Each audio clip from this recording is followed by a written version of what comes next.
अरे दोस्तों, एक बार फिर आपका हमारे YouTube चैनल त्रिपाठी एकेडमी में हार्दिक स्वागत एवं अभिनंदन है। तो दोस्तों, आज ये है कक्षा 10 की केमिस्ट्री पाठ 2। पाठ का नाम है अम्ल, क्षारक तथा लवण। देखिए, पाठ का नाम है यहाँ अम्ल, क्षारक तथा लवण, एसिड, बेसेस एंड साल्ट्स। चलिए, पहली हेडिंग है, वीडियो शुरू करते हैं यहीं से। पहली हेडिंग देखिए, अम्ल। ऐसे यौगिक जो H+ धनायन होते हैं अम्ल कहलाते हैं। ऐसे यौगिक जो H+ धनायन बनाते हैं होते हैं अम्ल कहलाते हैं।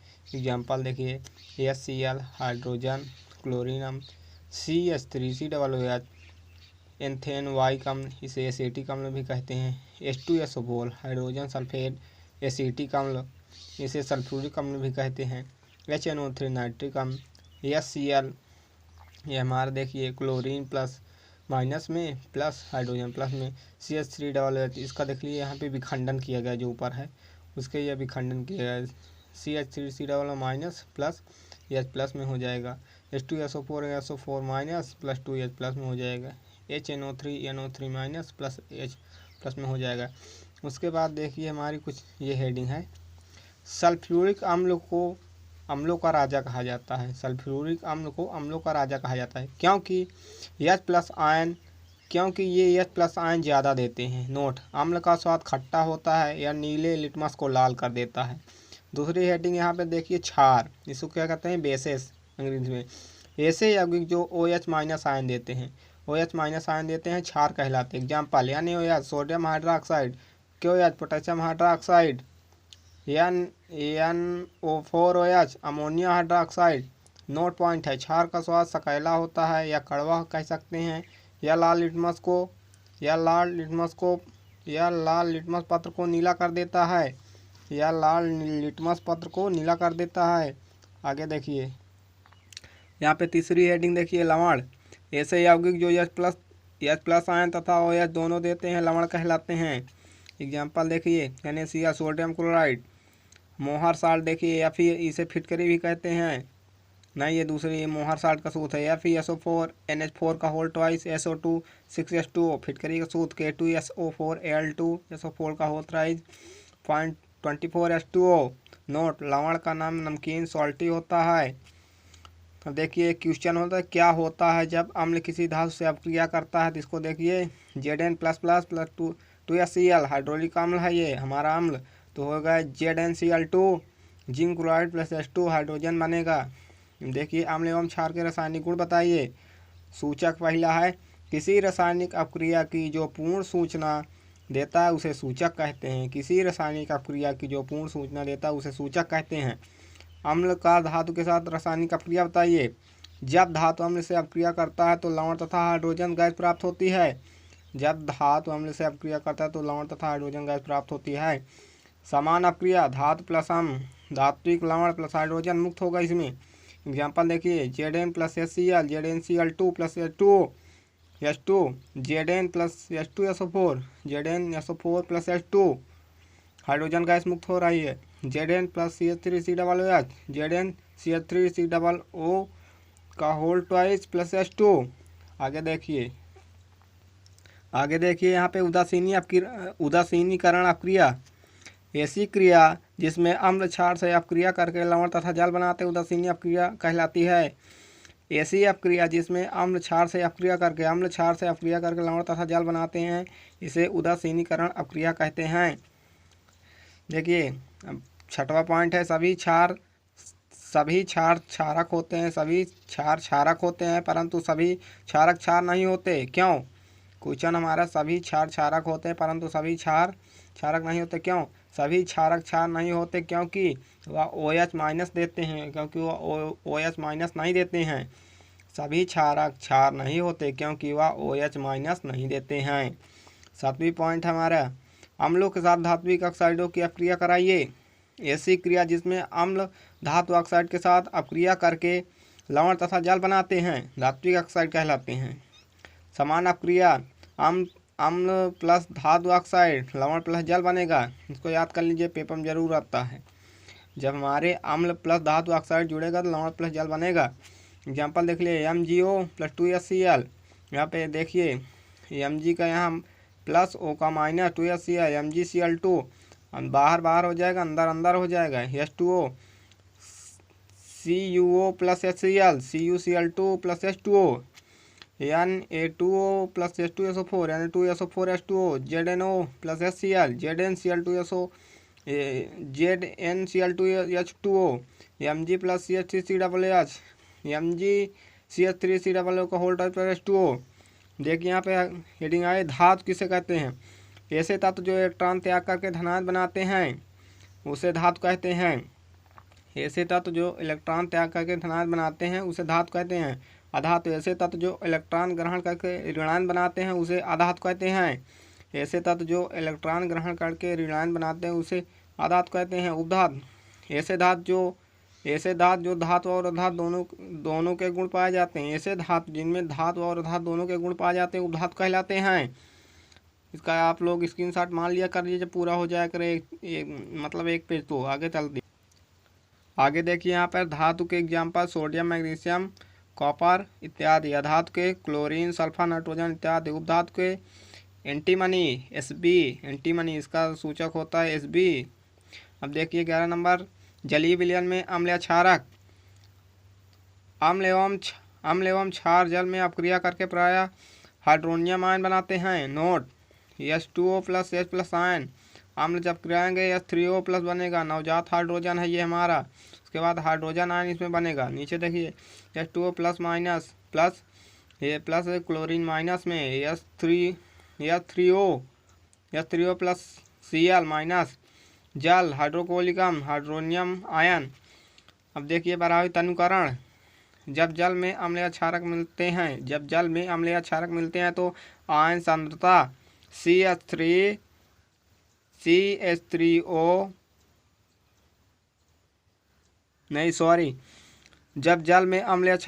हैं तो आयन सांद्रता H3O प्लस OH माइनस में प्रति इकाई आयन में कमी हो जाती है। इस प्रक्रिया को तनुकरण कहते हैं। नोट अम्ल एवं क्षार प्रायः तनुकरण होते हैं। अब देखिए यहाँ पे 13 नंबर हमारा आ रहा है pH स्केल की परिभाषा। pH स्केल हमारी इसको देखिए सही से। ये देखिए यहाँ पे 0 1 2 3 4 5 6 7 8 9 10 11 12 13 14 दिया है। तो हमारे ये pH बेस है, यहाँ से यहाँ तक कितने बीच में यहाँ तक आएगा। इसको आप लोग इसको देखिए जल रस है लगभग 102 तक होता है। नींबू रस होता है जो हमारा लगभग 2.2 होता है। शुद्ध जल हमारा 7.4 होता है। शुद्ध जल 7 होता है, रक्त 7.4 होता है। मिल्क और मैग्नीशियम 10 होता है। सोडियम हाइड्रोक्साइड विलयन लगभग 14.1 होता है। pH मान पावर ऑफ हाइड्रोनियम गैस। आगे देखिए यहाँ किसी विलयन में उपस्थित हाइड्रोजन आयन की सांद्रता ज्ञात करने के लिए जिस स्केल का प्रयोग करते हैं pH स्केल कहते हैं। किसी विलयन में उपस्थित हाइड्रोजन आयन की सांद्रता ज्ञात करने के लिए जिस स्केल का प्रयोग करते हैं उसे pH स्केल कहते हैं। pH बराबर power of hydrogen. pH definition किसी विलयन में अम्ल या क्षार की सांद्रता को मापने की विधि को pH स्केल कहते हैं। दूसरी हमारी थ्योरी है इसकी, किसी विलयन में अम्ल या क्षार की सांद्रता को मापने की विधि को pH स्केल कहते हैं। pH 7 क्षार बेस बड़ा। pH ये हमारा ग्रेटर दैन है, हमारा लेस दैन है। अम्ल एसिड छोटा। pH इक्वल टू 10 होगा, यहाँ बराबर होगा। नोट पॉइंट देखिए pH को सबसे पहले सोरेंस ने बताया था। सोरेंस नाम के वैज्ञानिक थे, इन्होंने पहले बताया था। Formula pH minus log base 10 hydrogen plus अम्ल के लिए, pH minus log 10 OH minus क्षार के लिए। यहाँ देखिए नोट पॉइंट CaCO3 का यहाँ देखिए कैसे होता है। Ca 12 होता है, CO3 2 होता है। मैग्नीशियम का देख लीजिए 2 PO4 का 2 होता है, मैग्नीशियम का 3 होती है। संयोजकता लिखी हुई है। अब देखिए जल का आयनिक गुणनफल H2O देखिए H प्लस OH, इसका यहाँ पे H प्लस हो जाएगा 1 × 10⁻⁷। यहाँ पे देखिए हमारा जो हाइड्रोजन है मैंने यहाँ बताया अगर H प्लस आता है तो वहाँ पे क्या होगा, वहाँ पे प्लस में होगा। H 10⁻⁷ यहाँ पर कर दिया गया है। 1 × 10⁻⁷। H2O देखिए यहाँ दो तरीके से दिए गए हैं। अब देखिए यहाँ OH के लिए फिर दिया गया है, तो H प्लस इसमें देखिए 1 × 10 मोल × लीटर होता है इसका। हाँ, तो इसको स्क्रीनशॉट मान लीजिए। फिर देखते हैं आगे। आगे देखिए जल का आयनीय गुणनफल 25 डिग्री सेल्सियस ताप होता है। जल के गुणनफल को KW से दिखाते हैं। क्वेश्चन 14 नंबर, किसी विलयन में हाइड्रोक्साइड की सांद्रता 1 × 10⁸ मोल प्रति लीटर है, तो विलयन का pH मान बताइए, या अम्लीय है या क्षारीय। इसको देखिए यहाँ पे OH माइनस बराबर 1 × 10⁸ मोल प्रति लीटर हो जाएगा यहाँ, तो इसका H प्लस हो जाएगा गुणे OH माइनस हो जाएगा। यहाँ पे हमारा हो जाएगा, इसमें इसको देख लीजिए 1 × 10⁻⁻14 हो गया है। उसके बाद देखिए H प्लस 1 × 10⁻+8 इक्वल टू 1 × 10⁻−14। इस प्लस बराबर बटे में आ जाएगा। उसके बाद आप यहाँ इसको सॉल्व कर दीजिए। इसमें से अभी घात घट जाएगी, माइनस यहाँ बड़ा है 14 में से 8 जाएंगे -6 आएगा। H प्लस -6 आ जाएगा।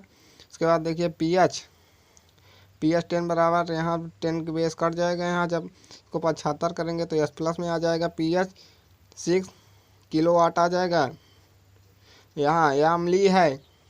आगे देखिए, यहाँ पे देखिए कुछ पॉइंट। हमारे शरीर का सबसे कठोर भाग इनेमल होता है। इनेमल हमारे शरीर का सबसे कठोर भाग इनेमल होता है, जो दांतों में पाया जाता है।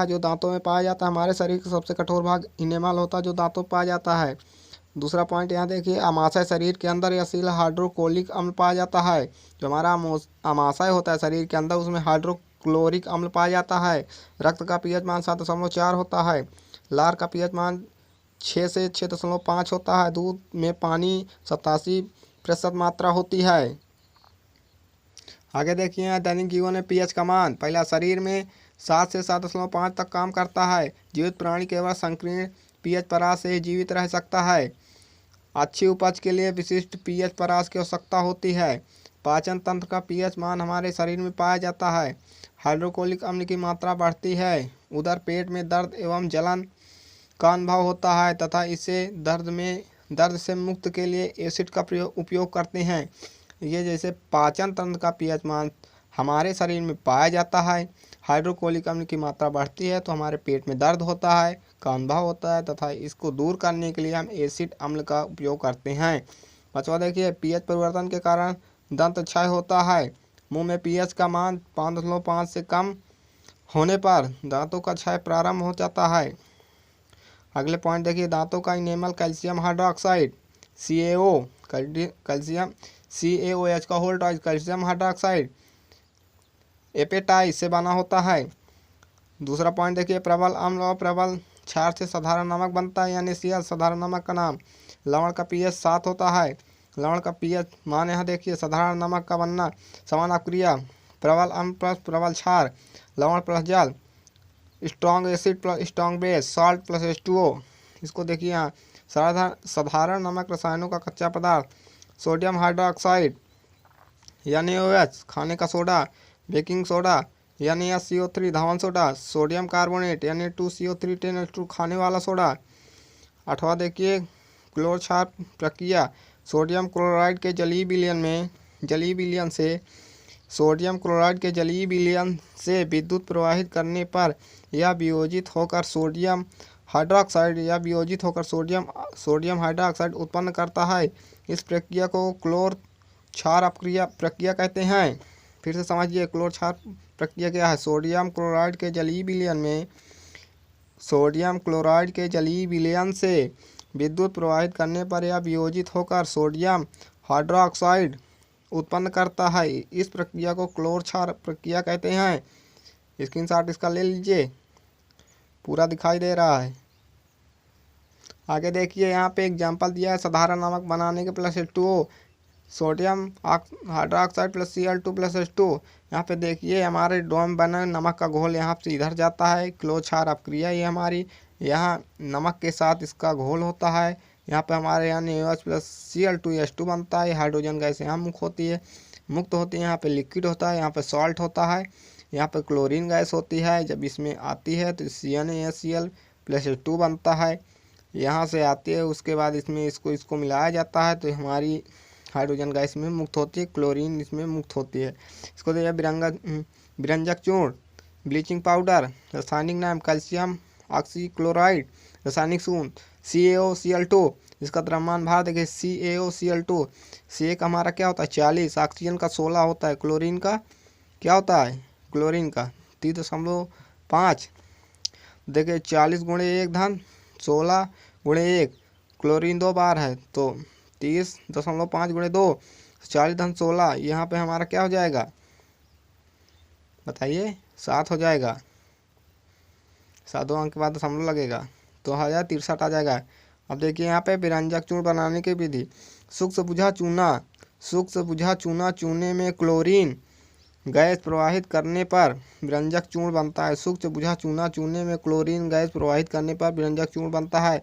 सूक्ष्म से बुझा चूना चूने में क्लोरीन गैस प्रवाहित करने पर विरंजक चूर्ण बनता है। एग्जाम्पल CaOH2 का whole twice plus Cl, CaOH2 का whole twice plus CaOCl2 plus H2O। इसको क्या कहते हैं ब्लीचिंग पाउडर। हाँ, इसके आगे देखिए विरंजक चूर्ण का उपयोग।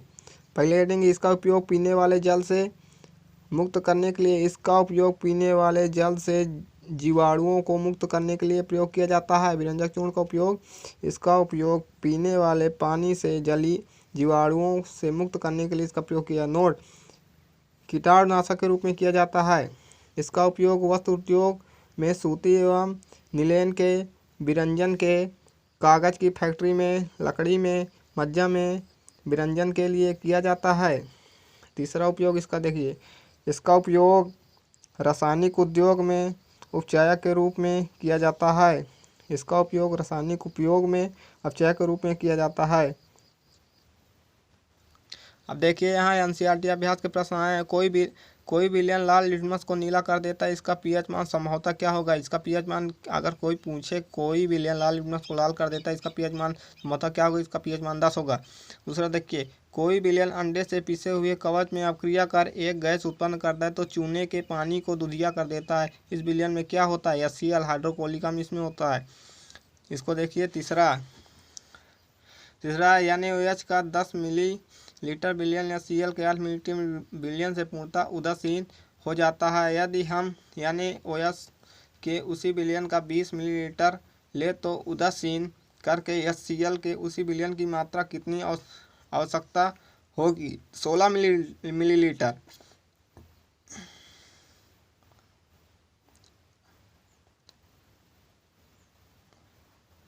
अपच का उपचार करने के लिए निम्न कौन से औषधि का उपयोग किया जाता है। एंटासिड। यहाँ आगे देखिए, निम्नलिखित अपक्रिया के लिए पहले सब समीकरण लिखिए तथा उसको संतुलित करने समीकरण लिखना संतुलित करके। तो पहले देखिए समीकरण, तनु सल्फ्यूरिक अम्ल दानेदार जिंक के साथ अपक्रिया करता है तो Zm + H2SO4 ZnSO4 + H2O। तनु हाइड्रोक्लोरिक अम्ल मैग्नीशियम पट्टी के साथ अपक्रिया करता है तो इसका देखिए Mg + 2HCl MgCl2 + H2। तनु सल्फ्यूरिक अम्ल एल्यूमिनियम चूर्ण के साथ अपक्रिया करता है तो इसका देखिए 2Al + 3H2SO4 एल्यूमिनियम प्लस ये हमारा संतुलित करने के लिए 2 और 3 यहाँ पे लगाया। यहाँ पे देखिए 3 हाइड्रोजन, यहाँ पे देखिए 2 एल्यूमिनियम था तो 2 लगा दिया है। Aluminium sulphate 3 hydrogen. तनु हाइड्रोक्लोरिक अम्ल लव की रेतन के साथ अपक्रिया करता है। देखिए Fe + 2HCl FeCl2 + H2। छठवां क्वेश्चन देखिए, एल्कोहल एवं ग्लूकोज जैसे यौगिकों में भी हाइड्रोजन परमाणु होते हैं लेकिन इनका वर्गीकरण अम्ल की तरह नहीं होता। एक क्रियाकलाप द्वारा इसे सिद्ध कीजिए। तो देखिए इसका सिद्ध करते हैं। 100 मिलीलीटर का बीकर लेकर इनमें एक कार्क पर 2 कीले लगाकर रख देते हैं। कीलों को एक 6 वोल्ट की बैटरी बल्ब व स्विच से जोड़ देते हैं। अब इस बीकर में थोड़ा तनु HCl डालकर विद्युत धारा प्रवाहित करते हैं। यह प्रक्रिया H2SO4 ग्लूकोज तथा एल्कोहल विलयनों के साथ दोहराते हैं। परीक्षण करने पर ज्ञात होता है कि HCl तथा सल्फ्यूरिक अम्ल H2SO4 वाले प्रयोग में बल्ब होता है परंतु एल्कोहल तथा ग्लूकोज विलयन में नहीं होता। इसका कारण यह है कि HCl H2SO4 का प्रयोग करने पर विलयन में आयन उपस्थित होते हैं। आगे देखिए, अगला देखिए अब 7वां क्वेश्चन, आश्रित जल विद्युत का चालक नहीं होता, जबकि वर्षा का जल विद्युत का चालक होता है। तो देखिए वर्षा के जल में घुलित लवणों के कारण आयन उपस्थित होते हैं। वर्षा के जल में घुलित लवणों के कारण आयन में उपस्थित लवण होते हैं। वर्षा के जल में घुलित लवणों के कारण आयन उपस्थित होते हैं, उसे विद्युत का सुचालक बनाते हैं। जबकि अस्वीत जल में कोई आयन उपस्थित नहीं होता, अतः यह विद्युत का चालक नहीं होता। 8वां नंबर देखिए, जल की अनुपस्थिति में जल का व्यवहार अम्लीय क्यों होता है? अम्ल के अणुओं में आयनीकरण के लिए जल की उपस्थिति आवश्यक है। Ha+H2O H3O+A आयनीकरण के पश्चात उत्पन्न H3O आयन ही अम्लीय गुण प्रदर्शित करते हैं। सूक्ष्म अवस्था में आयनों की अनुपस्थिति होने के कारण अम्ल अम्लीय व्यवहार प्रदर्शित नहीं करते। 9वां क्वेश्चन देखिए, 5 विलयनों A, B, C, D व E की जबकि सार्वत्रिक सूचक में जांच की जाती है तो pH मान के लिए क्रमशः 4, 1, 11, 7 एवं 9 प्राप्त होते हैं।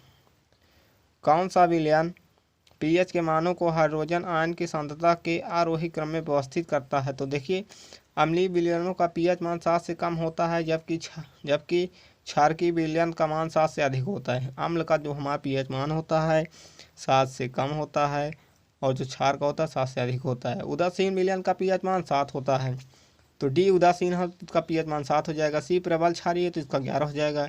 B प्रबल अम्लीय है तो इसका 1 हो जाएगा।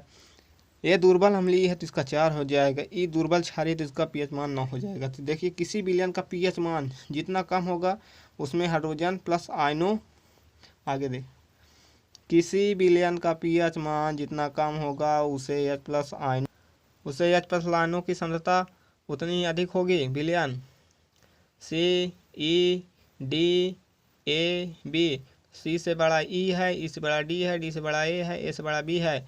देखिए नहीं सॉरी छोटे हैं, C से छोटा ये है, E से छोटा ये है, तो pH मान 11, 9 आरोही क्रम में हमारा लिखा गया है।